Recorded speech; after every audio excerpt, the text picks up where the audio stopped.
بسم الله الرحمن الرحيم. اللهم صل وسلم وبارك على سيدنا محمد. اليوم جبت لكم وصفة تاع النقاش.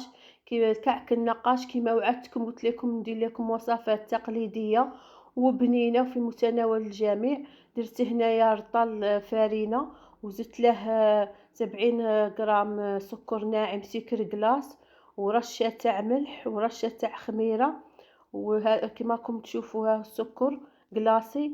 وندخلوه مليح في الفرينه، ومن بعد نديرو ميلونج بين الزبده والسمن، نذوبوه مليح ونخلوه حتى يبرد، حتى يولي كيما راكم تشوفوا في الصوره راه باين، ما نديروهش حامي.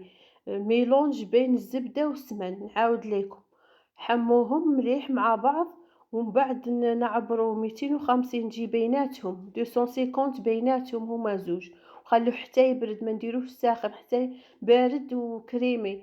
وبعد ندخلوه في الفرينه، نحكوا الفرينه مع السمن والزبده وهذه المواد كاع مع بعضهم، نخدموهم مليح بين يدينا، ونكشغل نحكوهم بين اليد كيما راكم تشوفوا. الطريقه راها قدامكم واضحه وباينه. ونخدموه كيما هكا، ولا رشه تاع فاني بودره. ومن بعد نوجدوا 60 غرام ماء و60 غرام ماء زهر وعطر الماء زهر، ورشه غير خفيفه تاع خميره كيميائيه، خميره تاع الكاطو.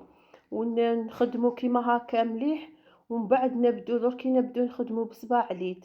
كي نديرو الماء وما زهر، وما ديريش الماء على ضربه، راكي تخدمي وتشوفي العجينه ما تجي مطلوقه بزاف، ما تجي يابسه، ما تجي قاصحه. خدميها كيما هكا مليح بصباع اليد، تبدي تخدمي فيها حتى تولي العجينه كيما هكا طريه، ما هي طالقه روحها بزاف، ما هي. وبعد نروحو للحشو، نديروها كريات الوزن تاع الحبه 40 غرام.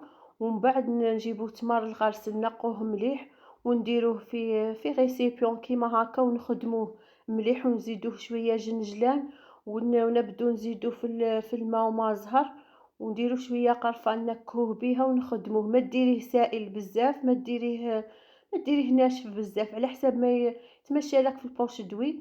ومن بعد نعمروه في لابوش دوي ونحطوه بجهه. ودوك نجيو للطريقه الحبه، نحلوها بالرولو كيما هاك، نحلوها على الطول.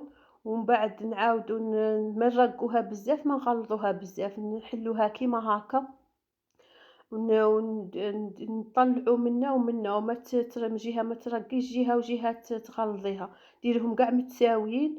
والحبه تجي كي عارفه تجي متحوفه. وجدي تاني بوشون تاع قرعه، والنقاش كوبات عفوا، تحطيها ثاني حذاك وتبدي باش تخدمي الحبه. هنا جيبي لابوش دوي، ومشي هذاك التمر اللي عمرناه في الاخر كميه مليحه كيما هكا، اللي تعمر العين كيما هاك، باش الحبه تجي محشيه مليح، ما تجيش غي عجين. تعمري كيما هكا كيما كي تشوفي على زوج خطرات. ومن بعد الطريقه راكم تشوفوا الحبه راها قدامكم، راني نخدم فيها وراكم تشوفوا كيفاه ندير. وغلقي مليح ورولي الحبه كيما هكا، غلقيها. كي تجي في الحافه كيما هكا بلعيها مليح، الحافه الحاشيه اللي تبلعي بها، اللي تغلقيها كيما هكا، بلعيها باش ما تحلكش في الطياب. هذه خدميها مليح، هذه مرحله مهمه في هذا الكاطو باش ما تحلكش. ومن بعد جيبي هذاك البوشون عفوا، وديريه داير عليها باش تجيك الحبه مسويه كيف كيف. الطريقه راها واضحه قدامكم. وجيها بلعيها مليح، وجيها حليها بصبعك كيما هكا، ودخلي فيها الجهه الاخرى. الطريقه راها واضحه نورمالمون قدامكم، تجي كي السوار، كي الاساور تجي، كي شكل ثاني الكعكعات قاع نخدموهم كيما هاك. مهم هذه الطريقه قدامكم راها واضحه كيما راني نخدم، تبعيني. وجيبي النقاش ماهوش غير تدركي خطره كيما هكا بيه وتحبسي، تخدمي دوريه كاع تكملي كيما تعاودي ترجعي ثاني، تعاودي تبيني باش يجي الحروف تاعه باينين تحت النقاش تاعه، يجي كيما هكا. عفوا.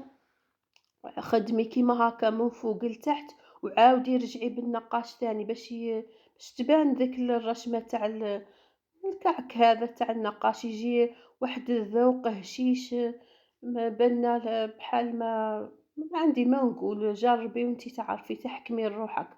وهذا الكاطو التقليدي راه فيه الذوق وتستغلي خير من هذاك الديكور وخير من هذاك بلا فايدة، تخدمي داك الشوكولا وتكثري هاد الحوايج اللي ما عندها حتى طعم، خدمي حوايج تقليدية كي هكا بنينة.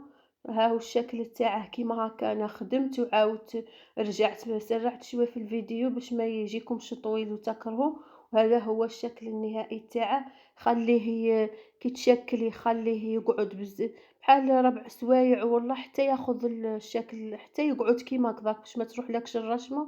ومن بعد نطيبوه على نار متوسطة ونطلعوه الفوق غير بشوية يطيب. ومن بعد كي يخرج كيما هكذاك ديريه بسكر كلاص. وهذا هو شكله النهائي. شهية طيبة، وإلى الملتقى إن شاء الله إلى وصفة أخرى.